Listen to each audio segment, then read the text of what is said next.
Bienvenue pour cette nouvelle séquence des paroles de la vie éternelle avec Marc Joseph. Nous sommes aujourd'hui le 5 novembre 2023. 5 novembre 2023, encore un jour de grâce à vivre avec Jésus-Christ. J'ai dit un jour de grâce parce que Jésus-Christ a dit « Je suis avec toi tous les jours jusqu'à la fin du monde ». Et quand Jésus-Christ est présent dans ta vie, il est présent dans toute la plénitude de sa grâce. Car Jésus-Christ, c'est la grâce dans ta vie, c'est la paix. C'est celui qui vient dans ta vie en tant que sauveur, mais pas en tant que juge, pas en tant que condamnateur. Jésus-Christ ne vient pas pour lapider les pécheurs, mais il vient pour sauver, pour pardonner. Et Jésus-Christ dans ta vie, c'est la grâce dans ta vie. Donc aujourd'hui pour toi, avec la présence de Jésus-Christ qui est continuellement avec toi, c'est un jour de grâce et de bénédiction. Et je suis venu te les rappeler pour te dire, pas de panique pour les événements de la journée, pas de peur, pas de terreur. Jésus-Christ est avec toi, réalise pleinement sa présence et sois courageux, sois confiant, place ta foi en Jésus-Christ et tu vas pouvoir affronter cette journée dans la paix. Quelles que soient les circonstances, Jésus-Christ te garantit sa paix. Je dirais même sa joie. Et la présence de Jésus-Christ est la source de ton bonheur.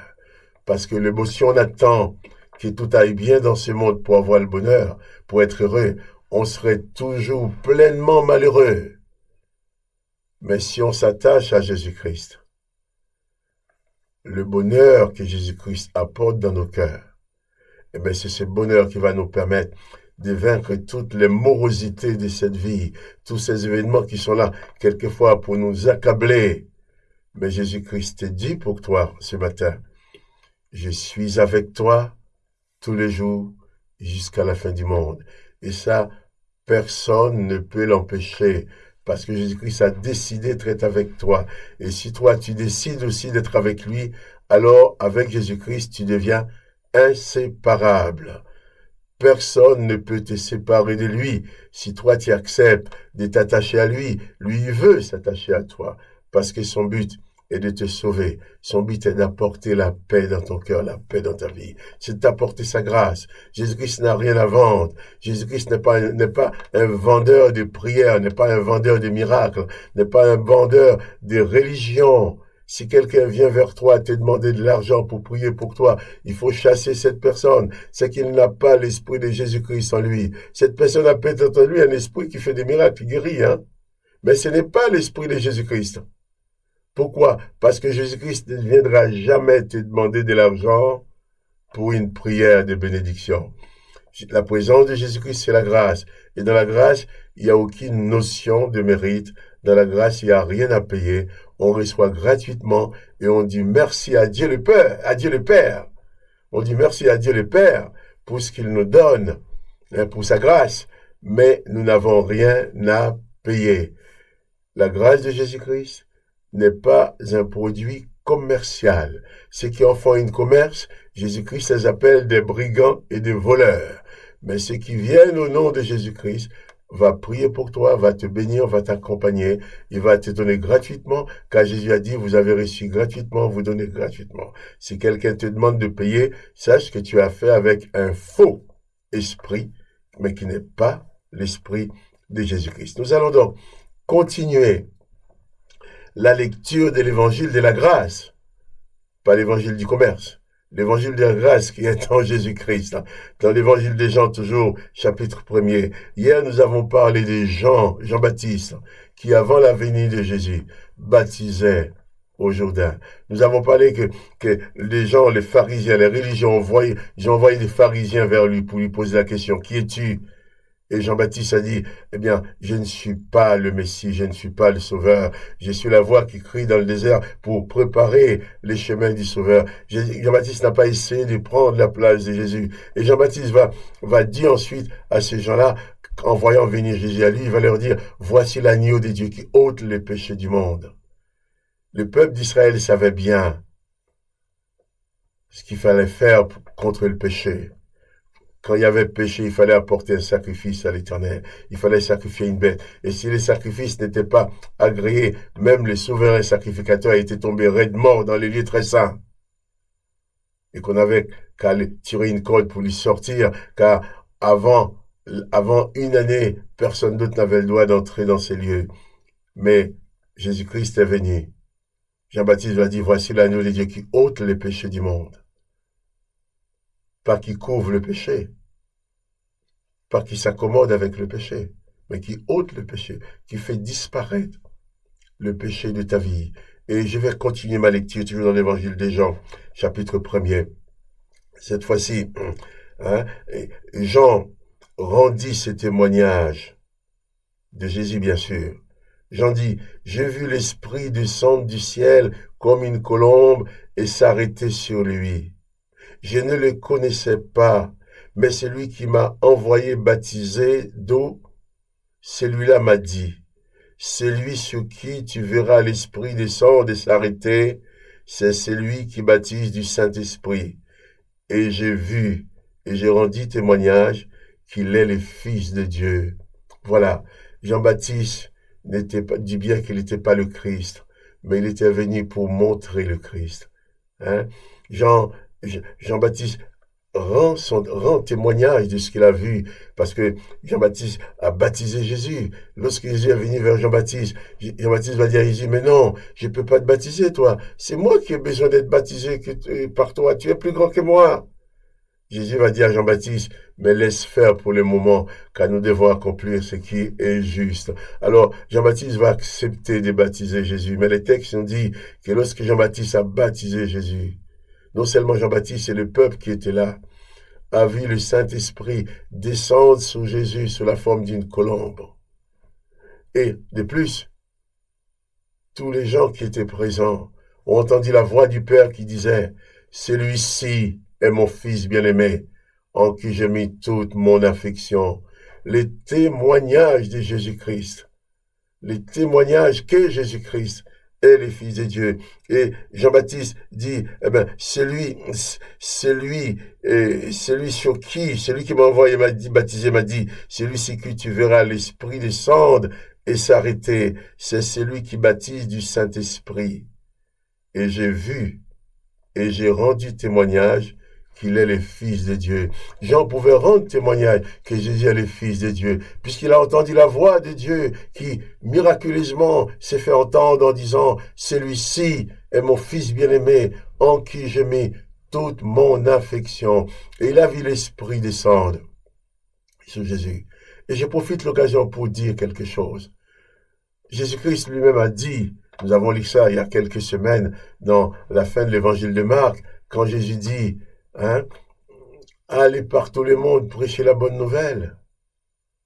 Il a dit aussi, faites de toutes les nations des disciples, les baptisant au nom du Père, du Fils et du Saint-Esprit, et enseignez-leur à observer ce que je vous ai prescrit.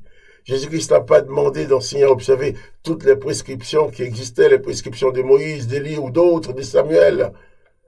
Mais il a dit, enseignez-leur à observer ce que je vous ai prescrit. Faites de toutes les nations des disciples, les baptisant. Et Jésus dit bien que si tu crois en lui, si tu crois en Jésus-Christ, si tu veux être son disciple, tu dois être baptisé. Je ne parle pas du baptême d'enfant, des 3 gouttes d'eau qu'on va mettre sur la tête d'un enfant, c'est pas quelque chose de mal, que le prêtre ou mettre de l'eau sur la tête d'un enfant. Mais ce n'est pas le baptême. Les parents amènent les enfants. On peut prier pour cet enfant, prononcer la bénédiction du Christ sur la vie de l'enfant. Mais c'est l'enfant devenir adulte une fois qu'il grandira, qu'il comprendra et qu'il aura le choix, la possibilité de choisir, qu'il lui-même va demander d'être baptisé. Et alors, si toi, tu reçois Jésus-Christ dans ta vie, il est important pour toi d'être baptisé, parce que Jésus l'a dit, celui qui croira et qui sera baptisé sera sauvé. Jésus lui-même a été se faire baptiser par Jean, donc c'est que ce baptême est important. Et justement, qu'est-ce qui se passe le jour du baptême? Le jour du baptême de Jésus, Jean-Baptiste a vu l'Esprit de Dieu descendre sur lui comme une colombe. Il a entendu la voix du Père qui disait, celui-ci est mon Fils bien-aimé, en qui j'ai mis toute mon affection. Le jour de ton baptême à toi, les gens qui assistent à ton baptême, ou qui assisteront à ton baptême, n'entendront pas la voix du Père qui dit, celui-ci est mon Fils bien-aimé. Ils ne verront peut-être pas l'Esprit descendre sur toi comme une colombe, mais sache que le jour de ton baptême, tu as été baptisé à l'image du baptême de Jésus. Dans le monde spirituel, la voix du Père se fait entendre à tous les esprits, bons ou mauvais, que celui-ci, cet homme-là, cette femme-là, est ma fille, est mon fils bien-aimé, en qui j'ai mis toute mon affection. Et l'Esprit de Dieu descend aussi sur ta vie les jours de ton baptême, comme il l'a fait pour Jésus. Et quand la voix du Père rend témoignage que tu es son fils, que tu es sa fille, dans le monde spirituel, les démons, les mauvais esprits savent bien que tu appartiens à Jésus-Christ, tu appartiens au Père et qu'il n'a aucun droit sur ta vie. Ils savent bien qu'il n'y a plus personne pour te condamner parce que tu as été sauvé par Jésus-Christ, parce que tu t'es engagé avec Jésus-Christ, parce que tu portes dans ton être, dans ta vie, dans ton esprit, tu portes l'esprit de Jésus-Christ qui est l'esprit de la grâce. Tu es gracié, tu es pardonné. Personne n'a plus rien à te reprocher. Les hommes peuvent penser ce qu'ils veulent, mais quand toi tu sais que Jésus-Christ t'a pardonné, tu es réellement libéré de tout péché. Et en ce moment-là, aucun démon n'a aucun pouvoir sur toi. Si tu es tourmenté par des mauvais esprits, par des esprits démoniaques, la seule chose à faire, c'est de donner ta vie à Jésus-Christ. Et si Jésus-Christ habite ta vie, aucun démon ne pourra plus jamais intervenir dans ta vie. Jésus-Christ est celui qui ôte le péché. Jésus-Christ est celui qui donne aux hommes pouvoir sur les puissances démoniaques, ce qui n'existe pas dans l'Ancien Testament. Il n'existe aucun texte dans l'Ancien Testament où l'Éternel a donné à un homme quelconque pouvoir sur les mauvais esprits. Mais dans le Nouveau Testament, Jésus-Christ dit que nous marcherons sur ces puissances-là et ils ne pourront en aucun cas nous nuire. Il nous donne le pouvoir de chasser les démons. Jean rend témoignage en disant que Jésus-Christ est réellement le Fils de Dieu. Et si toi aussi, tu crois en Jésus-Christ et tu es baptisé, eh bien tu deviens comme Jésus-Christ, fils ou fille bien-aimée du Père. Et aucune puissance mauvaise ne peut rien faire contre toi.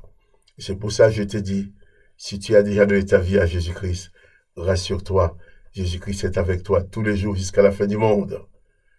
Et personne ne peut l'empêcher. Mais si tu ne l'as pas encore fait, fais-le maintenant.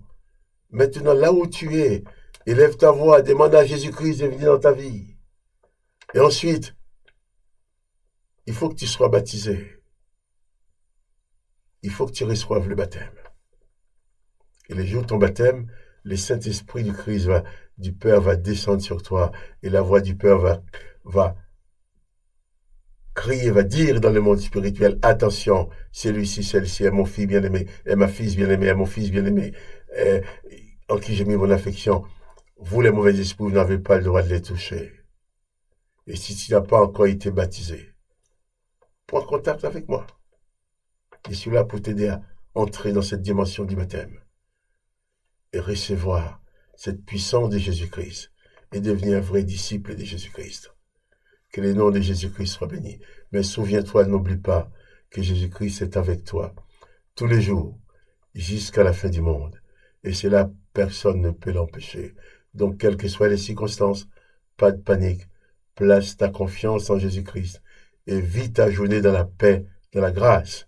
Et que la plénitude de la bénédiction de Jésus-Christ soit dans ta vie.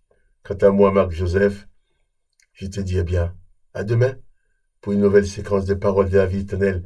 N'oublie pas les petits coups de pouce là pour dire que tu aimes, si c'est le cas. Pas de panique. Jésus-Christ est avec toi. À demain.